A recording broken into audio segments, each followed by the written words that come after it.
Beloved friends, good evening. Professor Dr. Ravi Prasad has asked, why spiritual teachers like Buddha, Mahavir, Osho and Upanishadic rishis are against the desire? I think only ambitions can make me grow. What you are thinking is totally wrong. Desires does not make you grow, it makes your things grow. Many people tell me that with scientific evolutions, human beings have become grown up. That's not true. Things have grown, accumulations have grown, money has grown, scientific gadgets have grown, but not the human consciousness. Desire is basically originating from inferiority complex. You are missing something inside. That feeling creates desire and ambition. You become a beggar. You start accumulating and collecting things. So the very root cause of desire is a kind of disease. You are not feeling at ease with yourself. You are feeling empty and you want to fulfill it. That's the story of ambition. Just listen to this beautiful story and you will understand why the spiritual teachers are against desire and why they call it a disease. There was a beggar who came to an emperor and said, "Can you fulfill my begging bowl?" The emperor laughed. He said, "It seems for the first time you have come to a palace. I can fill your begging bowl not only with food and ordinary things, but precious gems." The beggar was no ordinary beggar. He said, "Respected king, please think again, because I will not leave the palace unless you fill the bowl completely." The king said, "What do you think of this bowl? I can give you a lot more than this, 1,000 times more than your small bowl."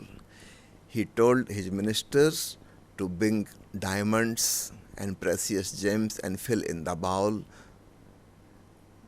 The gems were brought, and as soon as they were dropped in the begging bowl, they suddenly disappeared, as if they were dematerialized. The king was shocked, but it became a prestige issue.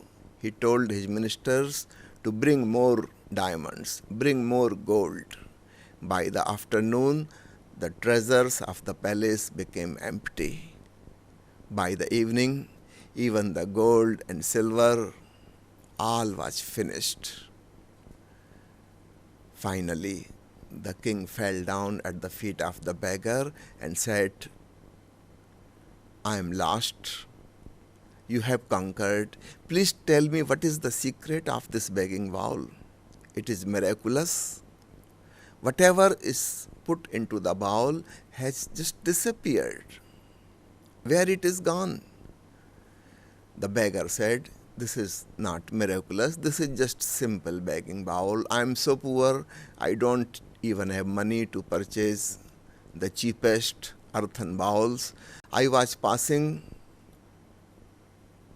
through a village, and in the burning ghat, I found a human skull. So I have just, out of that human skull, made this begging bowl.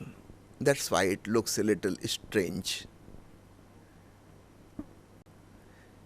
This human skull is wonderful. Whatever you put in it, it disappears. Understand this story.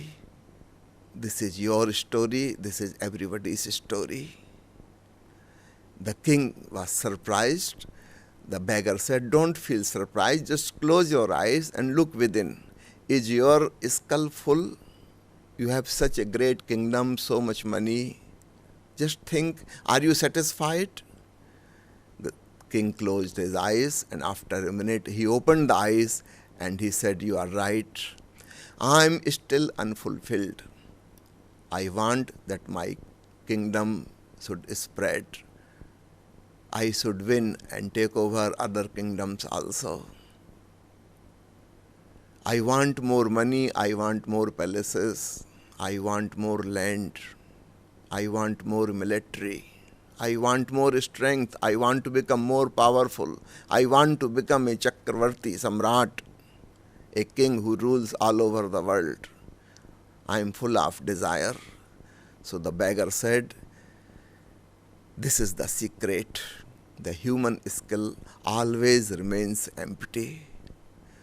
A man who lives in desire and ambitions is a very poor man. He is the biggest beggar. Even the so-called emperors are beggars, bigger beggars than the ordinary beggars. You are asking why the Upanishadic rishis are against desire, because desire is a kind of disease. You are not at ease with yourself. What is the main cause of unpeaceful state of the mind, and what is the remedy for this universal psychological problem?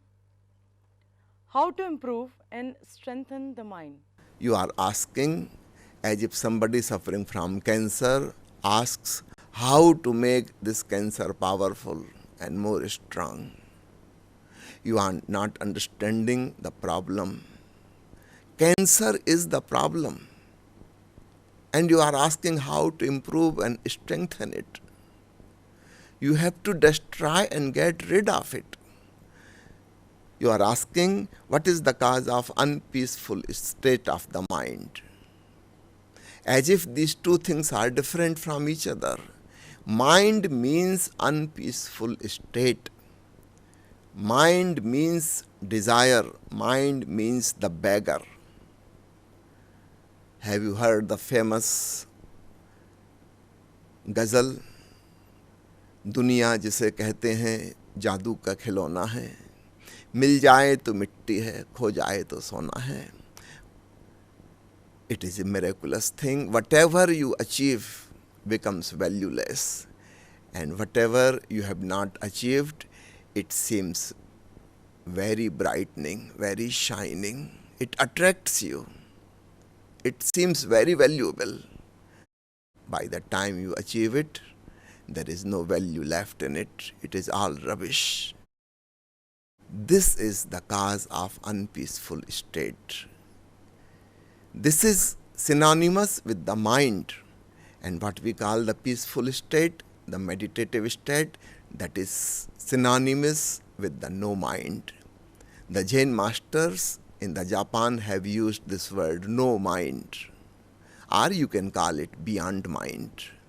If you want to be peaceful, you have to go above this. You have to transcend all the desires. You don't have to strengthen the mind, you have to go beyond it. So please be very clear, otherwise you will be confused. You are asking about the psychological problems.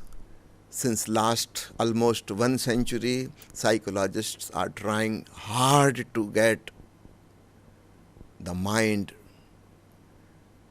solved, and they have become a total failure. Not a single psychological problem is solved, because the psychology, the mind itself is a problem. See the point clearly. Mind itself is a problem. So you cannot solve it.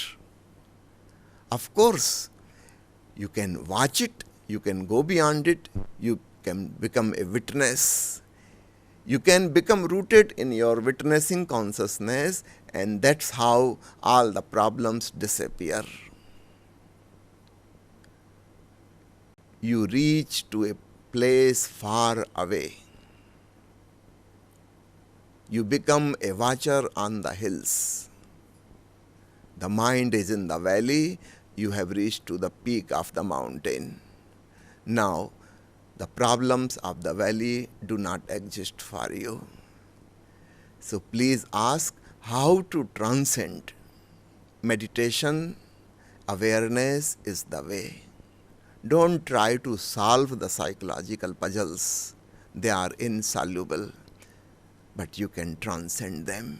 Beloved Master, Mr. Pavan has asked why politicians do not take interest in their spiritual growth and why spiritual people do not take interest in politics. Politicians are the people with great desires and ambitions. They are very sick people suffering from inferiority complex, feeling powerlessness inside. That's why they have become so much interested in power and politics. These two things are diametrically opposite to each other.